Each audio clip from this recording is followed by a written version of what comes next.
Good morning, students. This is chapter number 13, nuclei, and lecture number 2. Today's topic is binding energy. Right?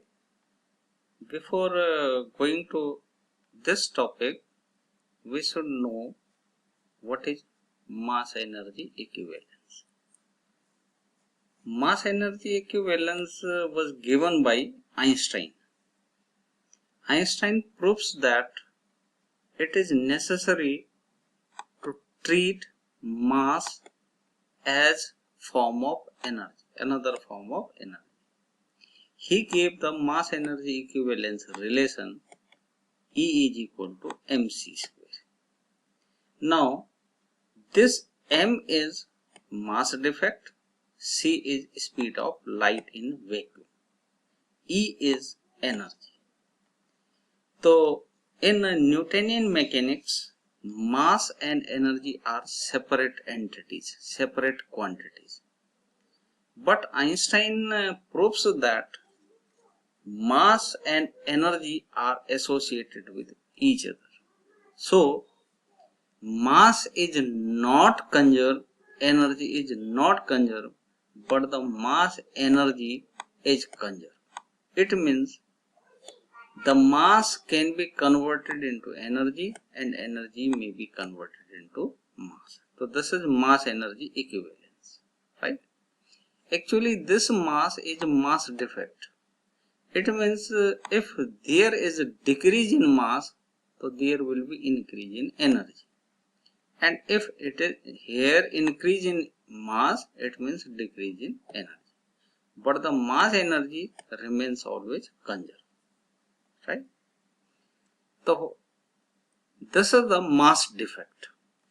Mass defect means if the constituent particles are given to someone and it constructs the nucleus, the mass of the nucleus will decrease. And the decrease in mass, that is called mass defect. Right?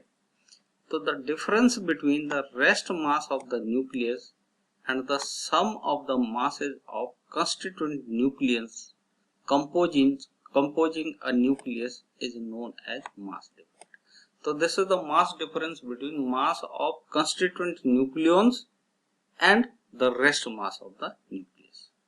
For example, we have given a nucleus of mass capital M. Its rest mass is capital, right? Its rest mass is capital. So there are Z protons.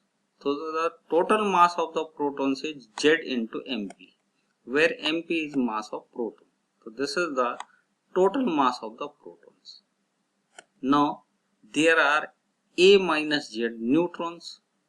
So neutron mass is Mn. So the total mass of the neutron is A minus Z into Mn.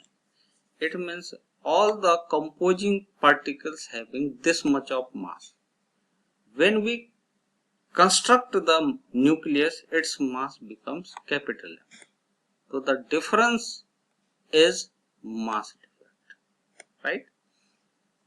So the difference between reactants mass and the product mass is mass defect, right? Now, packaging fraction. Packaging fraction is mass defect per nucleon. Suppose the mass defect of nucleus is delta M. So we have to divide it by number of nucleons. Number of nucleons means mass number. So this is called packaging fraction, right? Next topic is binding energy. Now, this mass defect converted into energy as per the Einstein's mass energy equivalence. That energy is called binding energy.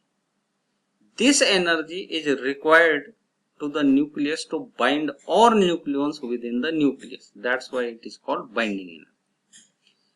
So, if this energy is binding the nucleons, so to break the nucleus we have to supply this much of energy to break up the nucleons from the nucleus. So it is the energy required to break up the nucleus into its constituent parts and place them at an infinite distance from each other. So there will be no force between the nucleons. So binding energy is binding the nucleon. If we supply this much of energy or equivalent to this energy, the nucleons get separated, right? Now how can we calculate the binding energy? We have to convert this mass defect into energy. So we should multiply it by C square. So delta M into C square is binding energy, right? Now binding energy per nucleon. Now we have to divide binding energy by number of nucleons. So we can write it as it is the binding energy divided per total number of nucleons. It is denoted by B bar, right? So this binding energy should be divided by mass numbers. So this is binding energy per nucleon. Delta M C square divided by capital A. Now binding energy per nucleon is a more important factor than the binding energy. Reason is that if the binding energy per nucleon is very high, it means nucleus is more stable, right? Now we are drawing the binding energy curve for the different nuclei. So on x-axis there is mass number and in y-axis there is binding energy per nucleon. If we draw the binding energy curve, it comes like this. This is hydrogen, helium. Now we are getting this like this for all the nucleus. The binding energy curve shows that 1H1 have the least binding energy per nucleon. Now it goes to helium. This is at peak. Now lithium binding energy per nucleon get decreases. Then it comes up, rapidly increasing in this portion and becomes maximum for the iron Fe. But after this, the binding energy curve means binding energy per nucleon also decreasing with order with the mass number, right? Now we can see that binding energy for iron is 8.8 million electron volt per nucleon. This is the region of maximum stability, means the nuclei at this region have the highest binding energy per nucleon. So these nuclei are most stable among all the nuclei, right? Now we can interpret this graph like this. We can divide this into three regions. First region having less mass. Second region have highest binding energy per nucleon. Now the third region binding energy also get decreased. Now see, every nucleus should have high binding energy per nucleon. So the nuclei of this region, first region, have binding energy per nucleon very low. So to gain stability, these nuclei try to shift in region number 2 for stability. Similarly, the third region nuclei having less binding energy per nucleon, so they try to shift in region number 2 for stability. Now what they will do? The nuclei, light nuclei of first region have to increase their mass number. Now how can they increase their mass number? By nuclear fusion.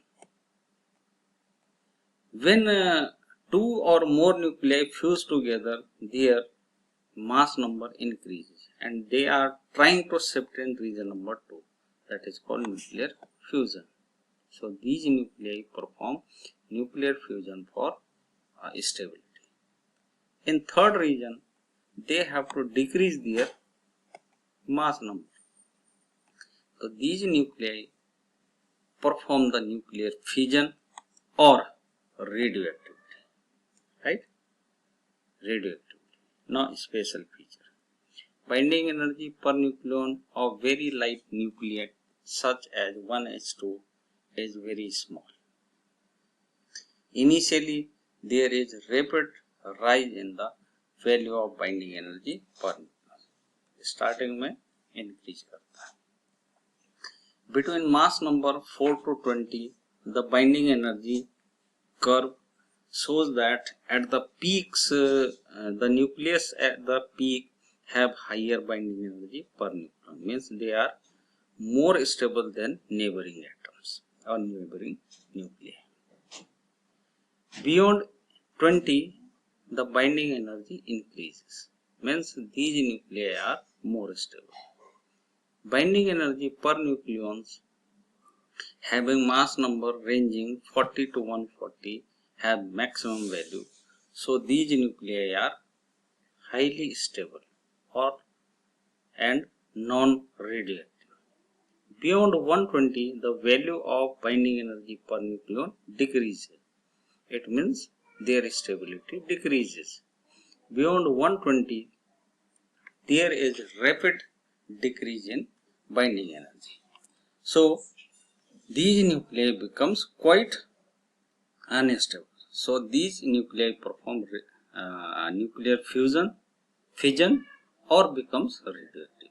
So these are the inferences of binding energy. So this is all about for today's lecture. Thank you very much.